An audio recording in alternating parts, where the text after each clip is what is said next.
The CIA is now arming Kurdish fighters inside Iran. And as Tehran fires 86% fewer missiles, a quiet ground war may already be unfolding beyond the airstrikes. And with the Senate just clearing the political path for this war to continue, what happens next could decide whether Iran collapses or whether this conflict explodes into something far bigger. Something shifted in this war on day 6. You can feel it before you can even explain it. It is not just the explosions. It is not just the footage. It is not just the death toll. It is the rhythm. It is the pace.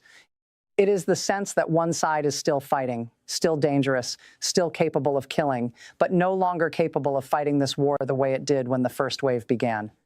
And that is when wars become the most dangerous. Because the most dangerous moment is not always the opening strike. Sometimes it is the moment when one side starts to run out of conventional answers, while the other side mistakes that weakness for the beginning of a stable victory.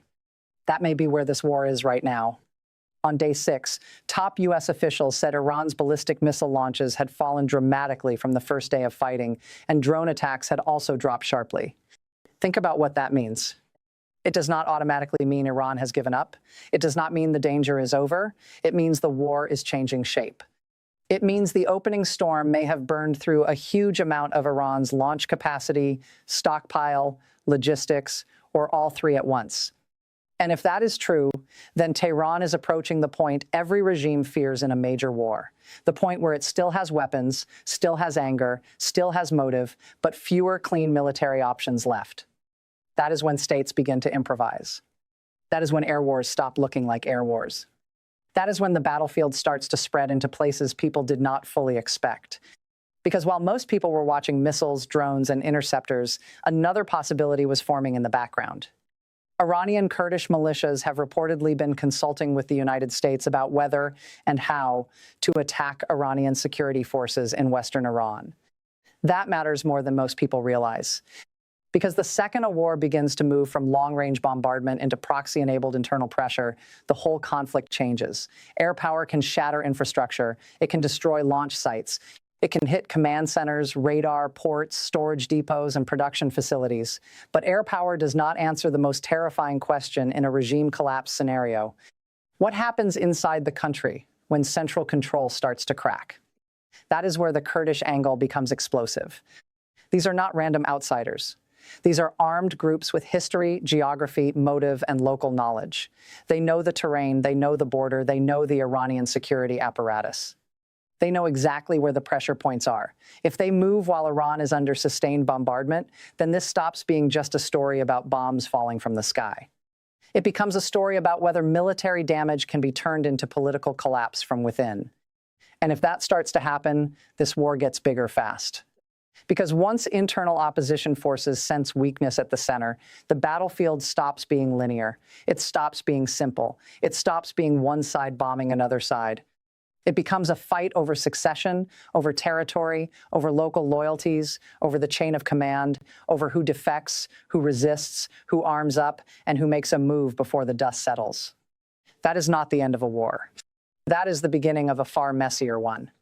And while that possibility builds in the background, Washington just sent an unmistakable message. The political brakes are not engaging. The Senate backed Trump's military campaign and blocked the effort to limit his war powers. The House moved in the same direction. Politically, the signal is clear. Congress did not stop this war. It had a chance to force a much sharper confrontation over authority, timing, and endgame. It did not do it, and that changes the psychology of the conflict. It tells Iran that this campaign is not being treated in Washington like a brief punitive strike that is about to fade out. It tells allies that the administration still has room.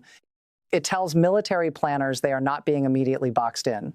And it tells everyone watching that day 6 was not the end of the operation. It may have been the moment it hardened. That makes the next part even more chilling. Because if Iran really is firing fewer missiles, then the question is not simply how much damage has been done. The question is what Tehran does when volume is no longer its main weapon. A state that cannot sustain the same pace of ballistic attacks does not suddenly become harmless. It starts searching for other ways to create fear, leverage, and strategic disruption. And we are already seeing what that looks like. The war is no longer only hitting military bases, air defenses, ports, and ships. It is reaching into the digital infrastructure that helps run finance, logistics, communications, and major parts of the modern economy. That is a warning shot far beyond the region. Because the modern world runs on invisible systems until the day those systems are hit. Most people understand what it means when an oil facility burns. Most people understand what it means when an airport closes. But when cloud infrastructure gets damaged in an active war zone, that is something else. That is a reminder that the real map of modern conflict is much larger than military maps. It includes servers, data centers, routing, payments, apps, logistics platforms, airline systems, and the hidden machinery of everyday life. That is how regional wars become global shocks. And then there is the naval front. The United States has already shown that this war is not confined to the air. Ships are being hit, naval assets are being taken off the board. And once the maritime balance starts to shift, one of Iran's most important levers of pressure begins to weaken in real time. That is not a symbolic footnote. That is a message. For years, Iran's naval threat was one of its most important tools of deterrence. The ability to threaten shipping, to endanger choke points, to create panic in energy markets, to keep the Strait of Hormuz hanging over the global economy like a blade. But if Iran's naval leverage is being torn apart at the same time its missile launch rate is falling, then one of Tehran's biggest strategic advantages begins to erode right in the middle of the war. And when big tools start disappearing, regimes tend to reach for riskier ones. That is why this war may now be entering its most unstable phase. Not because the fighting is slowing, but because the structure of the conflict is changing. The opening phase was shock, saturation, and spectacle. Massive exchanges, huge headlines, raw demonstrations of force. But the next phase may be more fragmented, more improvisational, and more dangerous in ways that are harder to measure on a single map. Now add the succession crisis on top of all of this. A country is under bombardment. Its top ruler is dead. Its memorial is disrupted. Its missile force is under growing pressure. Its naval arm is taking losses. Foreign leaders are openly talking about who should rule it next. Kurdish militias are discussing potential operations inside its western flank. And the military campaign is preparing to go after deeper underground targets in a second phase. That is not a normal wartime moment. That is the kind of moment when history can break in more than one direction at once. Because on paper, this is starting to look like overwhelming pressure on Tehran. But history is full of regimes that looked finished before they adapted. History is also full of wars where victory on the battlefield did not produce stability afterward. Destroying a state's capacities is one thing.